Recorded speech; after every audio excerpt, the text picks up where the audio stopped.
Fear. It's something we all feel, right? An emotion that can totally paralyze us and keep us from our full potential. But what if we've completely misunderstood it?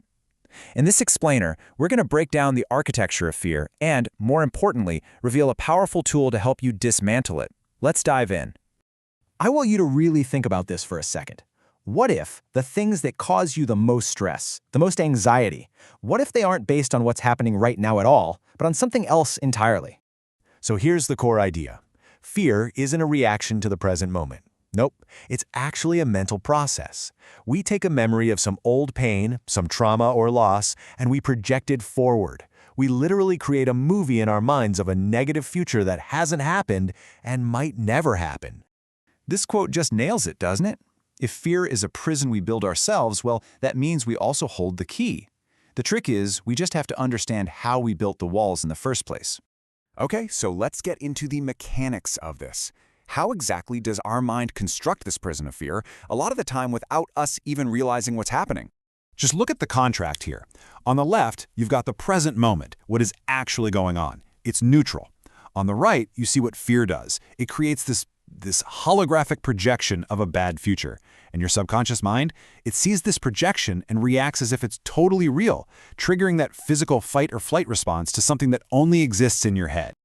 Okay, here's a perfect example to make this super clear. Imagine you're in a jungle. You see a tiger. Now, are you afraid of the tiger that's 10 seconds behind you right now? The answer is no. You're actually afraid of the image you've just projected into your mind of what will happen 10 seconds from now, that image of being caught and eaten. You're reacting to your own mental movie, not the present reality. This is a massive realization. Seriously, if fear is just a reaction to our own internal movies, it means the source of our fear isn't some person or situation out there. The source is our own mind. We're afraid of the stories we tell ourselves. So what are the consequences of living inside this prison we've built? Well, this internal fear mechanism creates some very real and often very destructive patterns in our lives and relationships. Let's look at two of the biggest ones: control and judgment. You see, fear works in this crazy feedback loop. It kicks off with a fear that something bad might happen. That fear then leads to these repetitive thoughts, which eventually harden into fearful beliefs. And of course, those beliefs drive our actions, which can create unwanted experiences, and boom, we end up manifesting the very thing we were afraid of in the first place. It's a total self-fulfilling prophecy.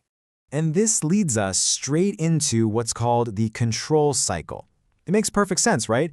Fear makes us feel unsafe, and when we feel unsafe, our most primal instinct is to try and get control to feel safe again.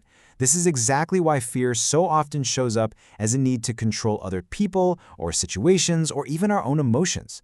But here's the kicker. This attempt at control is just an illusion, and it usually just creates more conflict and chaos.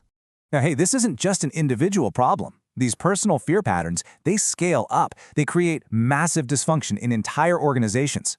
Think about it. An individual's need for control becomes endless layers of bureaucracy. A collective fear of blame leads to a culture where no one takes risks and everything stagnates. A deep desire for certainty creates these rigid plans that just completely shatter at the first sign of trouble. So how is all this control enforced? It's through something called the judgment cycle. This is the pattern of constantly judging, blaming, and punishing, either ourselves or other people, all in a misguided attempt to create a feeling of safety.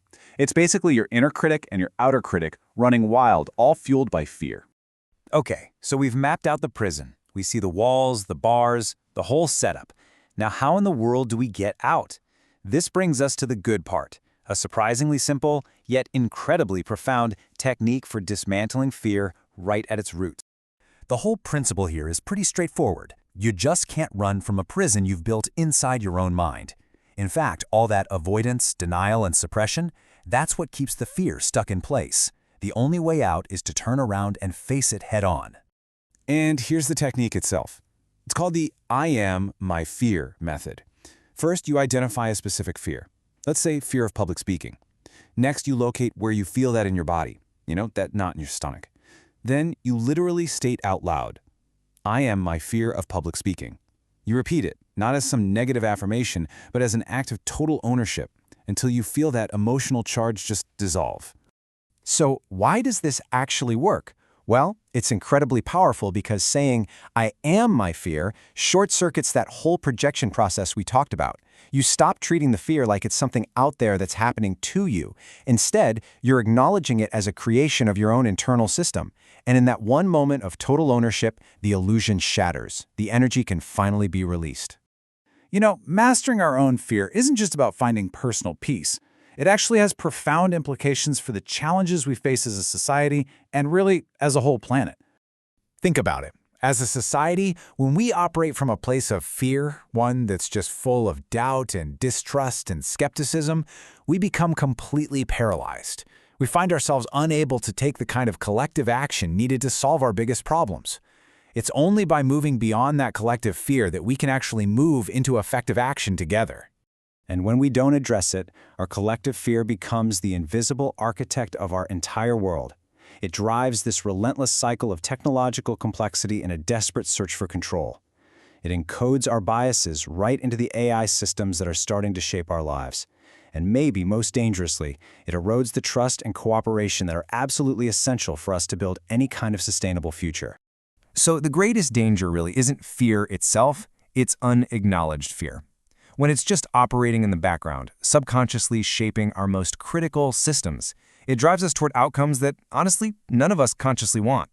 So we've seen that fear is a prison we build ourselves. And now, we've been handed a key to unlock the doors. The only question left is which wall are you going to take down first?